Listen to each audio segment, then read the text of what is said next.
Prime Minister Benjamin Netanyahu said Israel killed senior Hamas leader Mohammed Sinwar, apparently confirming his death in a recent airstrike on a hospital in the Gaza Strip. According to Associated Press speaking before Parliament on Wednesday, Netanyahu included Sinwar in a list of Hamas leaders killed by Israel in the war-battered enclave. Mohammed is the brother of Yahya Sinwar, the Hamas leader and one of the masterminds of the October 7, 2023 attack, who was killed by Israeli forces last year. In Gaza, Palestinians have become desperate for food as nearly 3 months of Israeli border closures have pushed Gaza to the brink of famine. Israel has vowed to seize control of Gaza and fight until Hamas is destroyed or disarmed and exiled, and until the militant group returns the remaining 58 hostages. שלום לראש הממשלה. כאמור, חברי הכנסת, אנחנו בדיון בהשתתפות ראש הממשלה על פי בקשתם של 40 חברי כנסת. נמצא פה גם ראש האופוזיציה. נמצאות כאן גם משפחות החטופים ביציע. אנחנו רואים אתכם. אני מזכיר לחברי הכנסת שהדיון הזה יתקיים ללא הפרעות. אני יודע שהימים טעונים, הימים קשים. זהו היום ה-600 ש-58 מאחיותינו ואחינו חטופים. אבל אנחנו נקיים את הדיון הזה ללא הפרעות. וביומיים האחרונים אנחנו מבצעים תפנית דרמטית לקראת הכרעה מוחלטת של החמאס. אנחנו לוקחים מהם את ההשתלטות על חלוקת המזון ברצועה. זו מכונת הכסף שלהם, זה מה שבונה את צבא הטרור שלהם, וזה מה שמחסל להם את היכולות השלטוניות. כן, רובי ביקש להקריא את הדברים הבאים, כי הוא עדיין לא הצליח להגיע לראש הממשלה בעצמו. איתי נלחם יש עסקה על השולחן, כל מה שנדרש הוא שתעשה קצת ויתורים ותהיה לנו עסקה.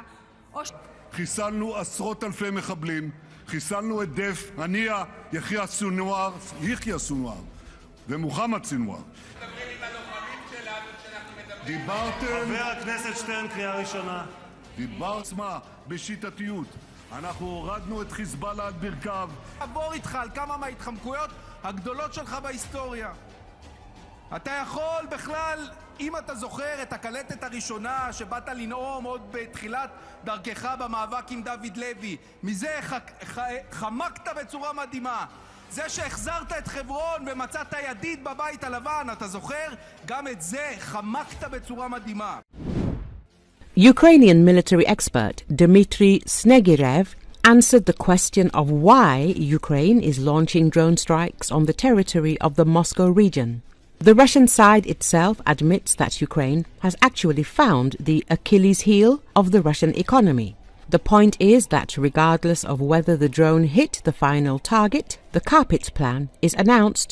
That is, the aviation space is closed. Imagine if the aviation space in the skies above Moscow is completely closed for 3 days. What colossal losses this would cause for the Russian economy. I would like to emphasize once again, regardless of the final result of the UAV attack, this is first and foremost a blow to the Russian economy, given that air transportation on the scale of the occupying country is a rather serious sector of the Russian economy. Secondly, this has enormous economic, political and, more importantly, informational significance. The military expert said. Dmitry Snegirev also noted another important nuance. The Russians already understand that their air defense system is imperfect. Moreover, it is not capable of withstanding external challenges.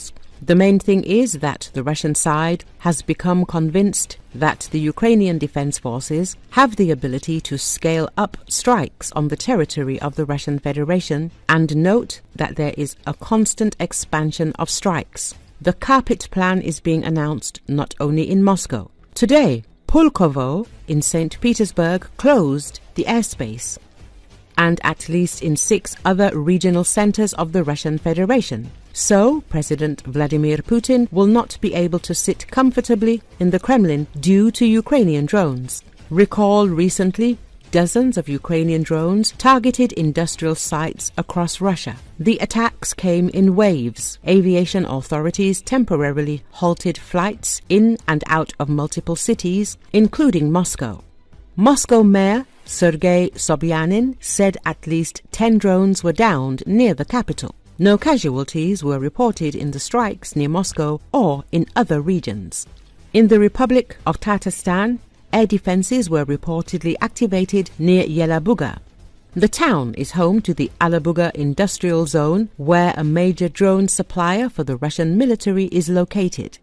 The Alabuga industrial zone last came under Ukrainian drone attack in April 2024. In the Ivanovo region, around 800 kilometers from the border, local officials said drones damaged facilities in an unspecified industrial zone early Monday.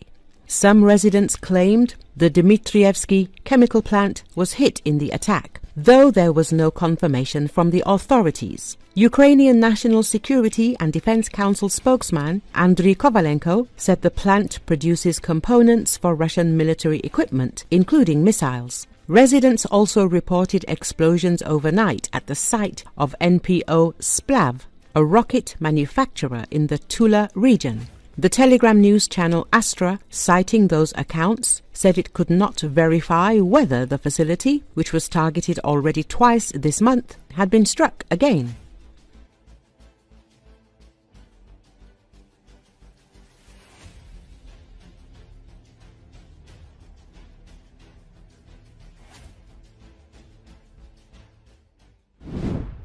There are noticeably more foreigners in the Ukrainian army, which indicates an improvement in the recruitment of foreign volunteers. This was reported by a senior lieutenant of the Ukrainian Defense Forces with the call sign Alex, who runs the blog Officer on Telegram. Either they improved the recruitment of foreigners in a certain way or simply introduced other recruitment methods, but I want to admit that there is a certain result.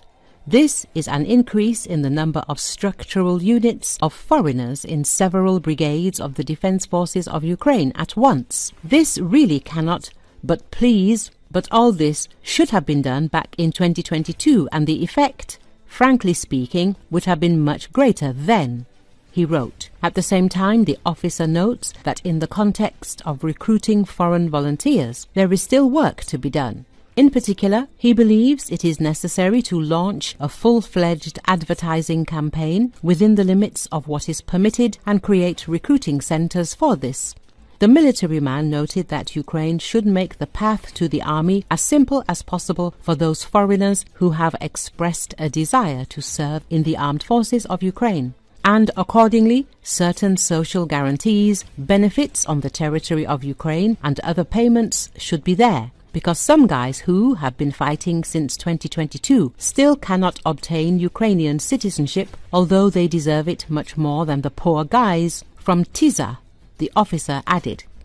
As media wrote, the Ukrainian armed forces include entire units made up of foreign citizens who have expressed a desire to defend Europe from Russian invasion. The most well-known in this context are the Georgian, Belarusian, Chechen and Russian units. But citizens of many other countries are also fighting for Ukraine, not only European ones, but even from the other side of the earth. For example, there are many Colombians defending Ukraine as part of the 2nd International Legion. This was stated by its commander, Major Alexander Yakimovich, in an interview with Hromadsky Radio. He explained where these people get their motivation to fight in Ukraine.